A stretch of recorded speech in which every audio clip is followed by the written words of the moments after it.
अस्सलाम वालेकुम। अच्छा ये हमारे पास ये है काशी एलियर इक्वेशन।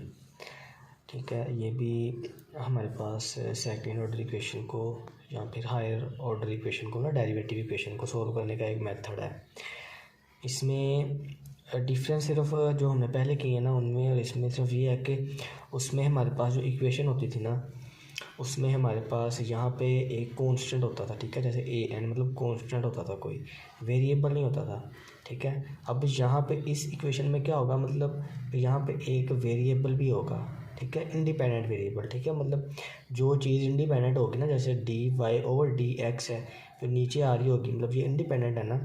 तो यहाँ पे अगर इंडिपेंडेंट वेरिएबल आ रहा हो तो फिर उससे हम कैसे सॉल्व करेंगे, उसके लिए हम यूज़ करते हैं काशी यूलर इक्वेशन।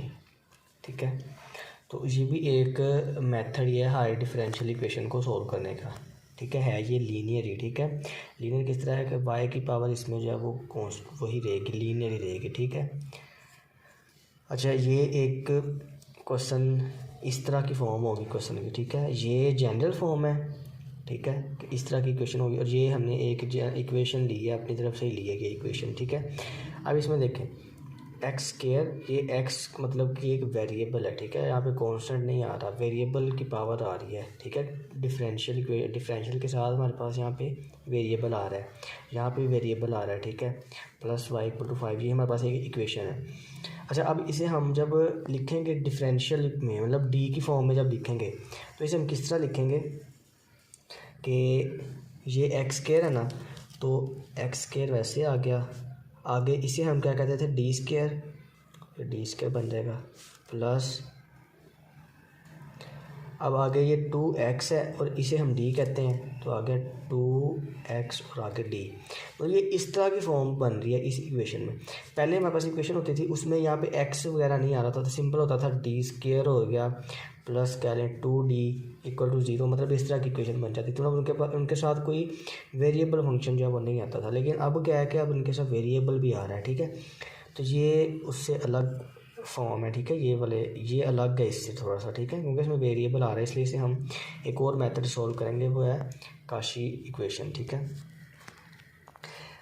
अच्छा इसमें हमने करना क्या है असल में, ये थोड़ी सी इसकी जनरल फॉर्म मतलब उन्होंने की हुई है। ठीक है, हर क्वेश्चन में इस तरह नहीं करना, सिर्फ हम एंड पे जो हमारे यहाँ पे आंसर आएगा ना, हमने हर इक्वेशन में उस तरह किया करना है। सबसे पहले हमें क्या करना है कि अब हमने यहाँ पे कोई चीज़ पुट करनी है, इस एक्स स्क्वायर को हमने कह लें कि सब्सटीट्यूट करवाना है किसी और कांस्टेंट के साथ। ठीक है, यहाँ पे हम कोई कांस्टेंट पुट करेंगे, वो हमने क्या लिया है, लेट किया है कि x इक्वल टू ई की पावर t है। ठीक है, ये हमने अपनी तरफ से लेट किया है कि let E is equal to X की पावर t। ठीक है, अब t क्या होगा, log x। ठीक है, log की प्रॉपर्टी लगाए ना, तो यहाँ पे जो e की पावर में आ रहा है ना t, ये किसके इक्वल आ जाएगा, log x के इक्वल। वो किस तरह कि जब t की जगह पे हम log x पुट करेंगे ना, मतलब e की पावर क्या आ जाएगी, log x, तो ये log इससे कट जाएगा तो x इक्वल टू एक्स हमारा सिंपल आ जाएगा। ठीक है, तो इसलिए हमने यहाँ पर t को log x ले लिया है। ठीक है, अब ये हमारे पास दो चीज़ें आ गई। अब हमने डी एक्स और डी टी फाइंड करना है, मतलब D x over d T find करना है। ठीक है, क्योंकि हम डी टी की फॉर्म में लेके जा रहे हैं। ठीक है, मतलब ई की पावर टी की फॉर्म में लेके जाएंगे, एक्स को कन्वर्ट करेंगे। ठीक है, तो अब हमने e x equal to e t का डेरिवेटिव लिया, तो क्या आएगा d x over d t, मतलब टी के लिहाज से लिया है, तो इसका जब डेरिवेटिव लेंगे ना इसका ई टी का, तो वो ई की पावर टी वैसे ही आ जाएगा। ठीक है, ये हमने डेरिवेटिव सिर्फ इसलिए लिया है क्योंकि हमें डी ओवर डी टी चाहिए। ठीक है, मतलब इस इक्वेशन में पुट करने के लिए। ठीक है, ये हमने वैसे इक्वेशन लिया है। अभी क्वेश्चन में जिस तरह मैं बता रहा हूँ ना, क्वेश्चन में इस तरह का कुछ भी नहीं करना, वो क्वेश्चन ईजी ही है।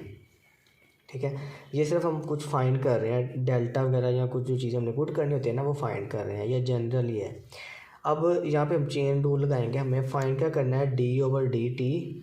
तो इसे फाइंड करने का हमने चेन रूल लगा लिया कि D over D x multiply D x over d T.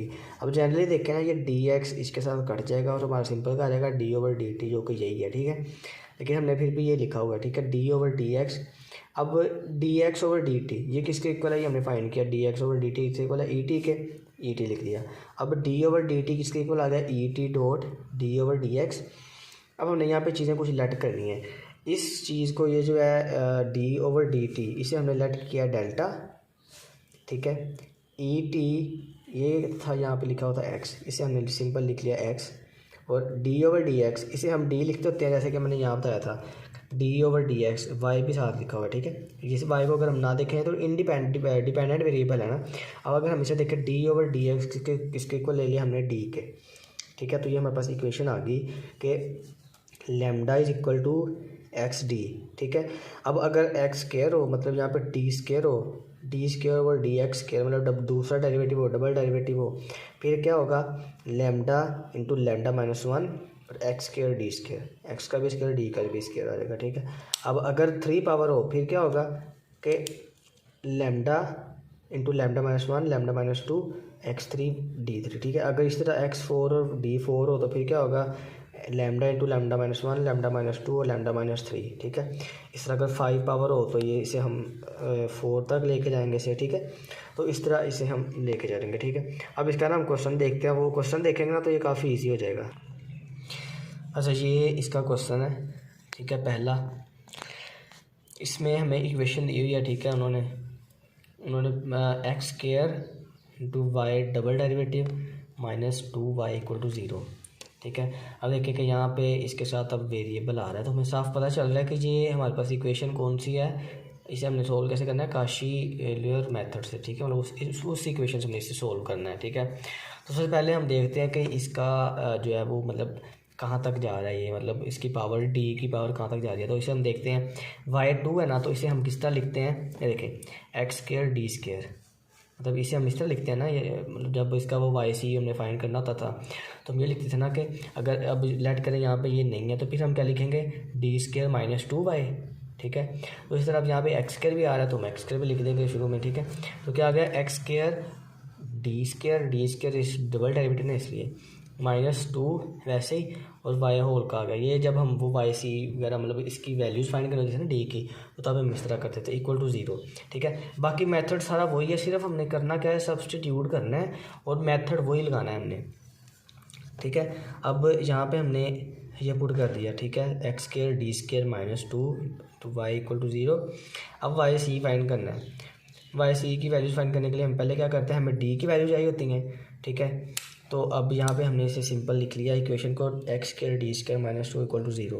अब एक्स स्क्वायर डी स्क्वायर किसके इक्वल है, हमने पीछे भी फाइंड किया था, देखें x square D square equal था lambda into lambda minus one की, ठीक है।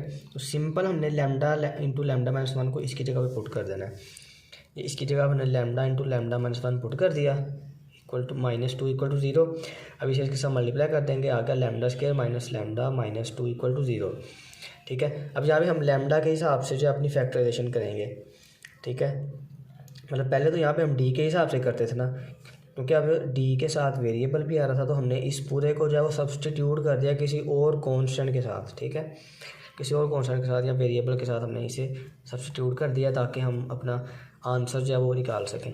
अब यहाँ पे फैक्टराइजेशन की लैम्डा के आंसर आ गए ये 2, lambda equal to -1 lambda equal to 2। तो अब हम वही वाई सी में इसे पुट करेंगे, C1 इक्वल C1 ए की पावर, अब यहाँ पे -t यहाँ पे क्यों लिखा है, क्योंकि यहाँ से हमने x को जो था वो सब्स्टिट्यूट करवा दिया था, लेकिन ना यहाँ पे x को हमने e की पावर t के साथ सब्स्टिट्यूट करवा दिया था। ये हमने जनरल फॉर्म में देखा था कि x को e की पावर t में लेके जाना है, ठीक है, और t आगे किसके इक्वल है, log x के इक्वल, ठीक है। तो इसलिए यहाँ पे हम e की पावर x में नहीं लिखेंगे, e की पावर मतलब यहाँ पे हम t में लिखेंगे, -1 था ना तो -1t C2 e की पावर 2 और आगे t, ठीक है। अब t यहाँ पे क्या था log x, ठीक है, जैसे कि मैंने यहाँ बताया था कि ये t जो है वो हमारा क्या है log x, तो log x यहाँ पे t की जगह पुट कर देंगे, -log x यहाँ पे 2 log x। तो इसकी प्रॉपर्टी है कि जो उसके साथ मल्टीप्लाई आ रहा है वो उसकी पावर में चल जाता है, तो ये माइनस पावर आ गई इसकी, इसके स्क्वायर आ गया, log e के साथ कट जाता है, ठीक है, ये कट गया। तो सिंपल क्या आ गया C1 और इंटू एक्स की पावर -1 C2 इंटू एक्स की पावर स्क्वायर, तो ये C1 ये नीचे आ गया, C2 एक्स स्क्वायर ये हमारा आंसर आ गया, वाई सी हमने फाइंड कर लिया, ठीक है। तो सिंपल हमने इन्हें हमने सोल्व उसी तरह मेथड से करना है, ठीक है, जो हमने पहले मेथड किया है। फ़र्क इसमें क्या है, सिर्फ हमने इसमें सब्स्टिट्यूट करवाना है। जब भी इक्वेशन में आ रहा हो कोई वेरिएबल साथ आ रहा हो ना, फिर हम ये वाला मेथड लगाएंगे, ठीक है। अगर वेरिएबल नहीं आ रहा, अगर सिंपल यही आ रहा है तो फिर हम वही जो हमने पुराने मेथड किए हैं उसे हम इसके डी के आंसर निकाल के तो अपना वाई सी फाइंड कर लेंगे, ठीक है। अगर ये आ रहा है तो फिर हम क्या करेंगे, सब्स्टिट्यूट कर देंगे, ठीक है। अच्छा, अब एक और क्वेश्चन था, उसका मैं थोड़ा सा बता देता हूँ। इसमें अब हमने क्या करना है, देखें हमें तो चाहिए एक्स स्क्वायर, मतलब इस तरह की वैल्यू चाहिए ना, ठीक है, एक्स स्क्वायर डी स्क्वायर, ठीक है। अगर इस तरह दिया हो कि एक्स डी स्क्वायर, फिर क्या हम क्या करेंगे, ठीक है। मतलब किसी क्वेश्चन में इस तरह दिया होता है कि एक्स की पावर 1 दी होती है और डी की पावर स्क्वायर दी होती है, ठीक है। या फिर एक्स की पावर 2 दी होगी और डी अकेला दिया होगा, ठीक है, 1। तो इन केस में हम क्या करेंगे, अब ये क्वेश्चन भी इसी तरह का ही है। देखिए यहाँ पे एक्स की पावर तो 1 आ रही है लेकिन वाई 2 आ रहे हैं, इसलिए इस तरह यहाँ पे वाई 1 आ रहा है और एक्स यहाँ पे है ही नहीं, इक्वल टू 0। तो अब यहाँ पे हम क्या करेंगे कि हम एक्स को पूरी इक्वेशन के साथ मल्टीप्लाई कर देंगे। मल्टीप्लाई करेंगे तो क्या होगा कि ये एक्स इसके साथ मल्टीप्लाई किया, एक्स स्क्वायर हो गया, तो ये भी स्क्वायर, ये भी स्क्वायर, ये पूरा हो गया फैक्टर। अब यहाँ पे एक टी था तो हमें एक एक्स चाहिए था, तो एक्स इसके साथ भी मल्टीप्लाई रहेगा, हमको पूरी इक्वेशन के साथ करना है ना। तो इधर तो 0 है, इधर तो 0 का 0 ही रह जाएगा। तो लेकिन जब इधर हम एक्स के साथ मल्टीप्लाई करेंगे तो एक्स डी भी हमारा जो है वो पूरा आ जाएगा। एक्स डी हमारा किसके इक्वल था, जैसे कि ये लिखा था ना, X square D square equal to ये, और एक्स डी हमारा किसके इक्वल था, वो सिंपल लैम्डा का इक्वल था, ठीक है। तो जब एक्स डी होगा तो उसे हम लैम्डा पुट कर देंगे, जब एक्स स्क्वायर डी स्क्वायर होगा तो लैम्डा इंटू लैम्डा माइनस 1। इससे जब 3 पावर होगी तो उसे हम 2 तक ले जाएंगे, ठीक है। तो कुछ क्वेश्चन में इस तरह होता है। अब जिनमें पावर एक्स की ज़्यादा होगी, ठीक है, मतलब अब जिनमें इस तरह पावर हो, एक्स स्क्वायर हो और डी 1 हो, ठीक है, फिर हम क्या करेंगे, फिर हम इसे एक्स के साथ डिवाइड कर देंगे, तो ये एक एक्स के साथ कर देगा तो सिंपल क्या देगा, एक्स डी, ठीक है, मतलब एक इस तरह आ जाएगा, ठीक है। और अपने हिसाब से हम इसे चेंज कर सकते हैं, मतलब हमने सेम पावर रखनी है एक्स की और डी की, ठीक है। तो वो बनाने के लिए हम एक्स के साथ डिवाइड भी कर सकते हैं, मल्टीप्लाई भी कर सकते हैं, मतलब पावर को सेम बनाने के लिए, ठीक है। तो ये है हमारा काशी एल्वर मेथड, ठीक है, कि किस तरह जो है वो हमारी वेरिएबल वाली इक्वेशन को जो है वो हाई डिफरेंशियल इक्वेशन को हम सोल्व करते हैं।